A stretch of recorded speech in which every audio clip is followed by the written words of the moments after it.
ये राज जिन्ना ठाकरे कर रहा है अपने राजनीतिक मंसूबों को सफल बनाने के लिए, अपने बेटे का करियर बनाने के लिए आपके धार्मिक भावनाओं से खेलने का कार्य राज जिन्ना ठाकरे कर रहा है। लेकिन किसी पर अपनी भाषा थोपना यह गलत है, क्योंकि जब आप किसी पर अपनी भाषा थोपते हैं तो कहीं ना कहीं आप उसके दिल में अपनी भाषा, अपनी संस्कृति के प्रति घृणा पैदा करते हैं। वो हो सकता है उस समय आपसे डर कर आपकी भाषा को सम्मान दे, आपकी भाषा से प्रेम करे, हो सकता है वो दिखावटी ढोंग करे, लेकिन जैसे ही पीठ पीछे जब वो एक स्वतंत्र माहौल में पहुंचेगा जहां पर आपके गुंडों का उसको डर नहीं होगा, तब वो आपकी भाषा से नफरत करेगा और आपकी भाषा और आपकी संस्कृति के प्रति जहर उगलेगा जो आपने उसके दिल में भरा है। हम पर मुगलों और अंग्रेजों ने हजारों वर्षों हुकूमत की है, लेकिन हमारी संस्कृति को नष्ट नहीं कर पाए वो लोग। तो क्या आपको लगता है कि बाहर से कोई व्यक्ति आकर यदि अपनी भाषा बोलेगा महाराष्ट्र में, मुंबई में, तो वो आपकी भाषा को खत्म कर देगा, आपकी संस्कृति को वो नष्ट कर देगा? ये भ्रम फैलाया जा रहा है राज जिन्ना ठाकरे के माध्यम से, ताकि आप लोग भावुक हों। साथियों, 1947 में भारत बटा, वजह धर्म के आधार पर नफरत फैलाने वाला एक नेता जिसका नाम था जिन्ना। अब 2025 में क्या इतिहास खुद को दोहराने जा रहा है, लेकिन इस बार धर्म के नाम पर नहीं, भाषा के नाम पर। मोहम्मद अली जिन्ना ने कहा था कि हिंदू और मुस्लिम एक साथ नहीं रह सकते। नतीजा, एक लकीर खींची गई, लाखों लोग मारे गए और फिर बना पाकिस्तान। आज राज जिन्ना ठाकरे कहते हैं मराठी और हिंदी भाषी साथ नहीं रह सकते, और नतीजा मुंबई की सड़कों पर डर का माहौल, मारपीट और नफरत का माहौल देखा जा रहा है। क्या फर्क है जिन्ना और राज जिन्ना ठाकरे की सोच में? एक ने धर्म का इस्तेमाल किया और दूसरा भाषा का इस्तेमाल कर रहा है। दोनों का मकसद एक है, लोगों को बांटो और सत्ता हासिल करो। क्यों ना अब राज ठाकरे को कहा जाए राज जिन्ना ठाकरे। आज से उनका नाम राज जिन्ना ठाकरे ही रख दिया जाए, क्योंकि उनके शब्दों में वही जहर है जो जिन्ना ने 1947 में बोया था। जिन्ना ने खुद के लिए अलग पाकिस्तान लिया और अमीर बन बैठे। राज जिन्ना ठाकरे अपने बेटे को अंग्रेजी स्कूल भेजते हैं, लेकिन आम मराठी को कहते हैं कि हिंदी बोलने वालों से नफरत करो, जो हिंदी बोले उसको मारो, उसका अपमान करो।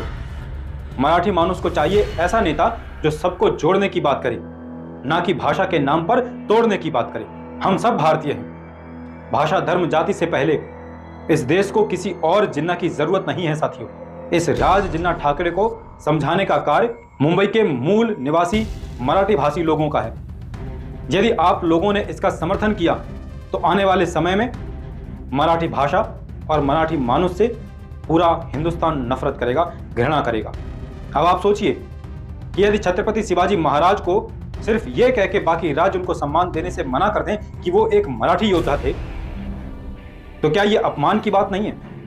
क्या वीर सावरकर को इसलिए अपमानित किया जाए कि वो मराठी थे? क्या संभाजी महाराज को इसलिए अपमानित किया जाए कि वो मराठी थे?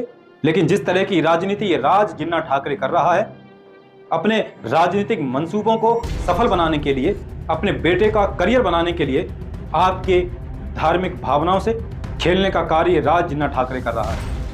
अपनी भावनाओं से इस राज जिन्ना ठाकरे को खेलने मत दीजिए। यही मेरा निवेदन है जितने भी हमारे मूल मराठी भाषी लोग हैं। साथियों, हम पर मुगलों और अंग्रेजों ने हजारों वर्षों हुकूमत की है, लेकिन हमारी संस्कृति को नष्ट नहीं कर पाए वो लोग। तो क्या आपको लगता है कि बाहर से कोई व्यक्ति आकर यदि अपनी भाषा बोलेगा महाराष्ट्र में, मुंबई में, तो वो आपकी भाषा को खत्म कर देगा, आपकी संस्कृति को वो नष्ट कर देगा?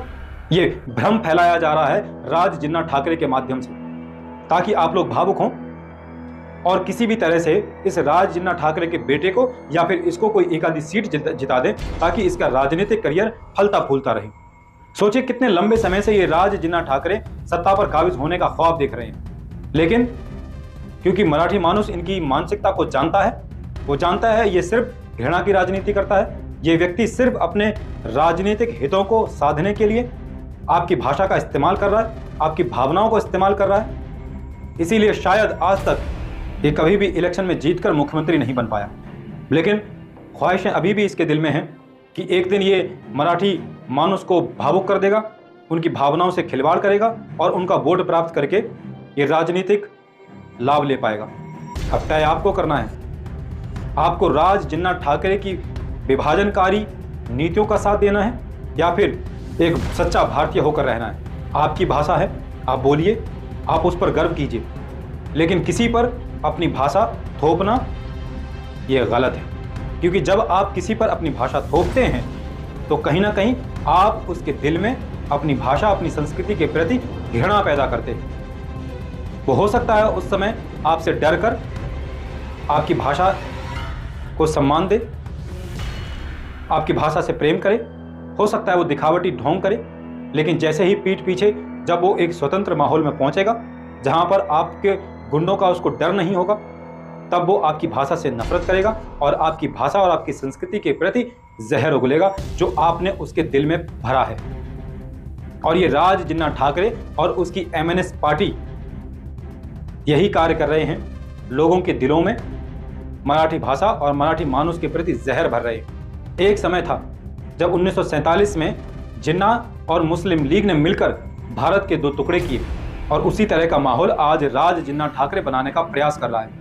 अपने हितों को साधने के लिए जबरदस्ती मराठी भाषा को थोपने का प्रयास कर रहा है, और उसकी एमएनएस पार्टी दोनों ही एक ही कृत्य कर रहे हैं, लोगों के दिलों में मराठी भाषा और मराठी लोगों के प्रति घृणा पैदा करने का कार्य। क्या आपको लगता है कि राज जिन्ना ठाकरे को रोका जाना चाहिए, इसका समर्थन नहीं करना चाहिए? आप अपनी राय कमेंट कर हमें ज़रूर बताएं। जय हिंद, जय भारत, जय श्री राम दोस्तों।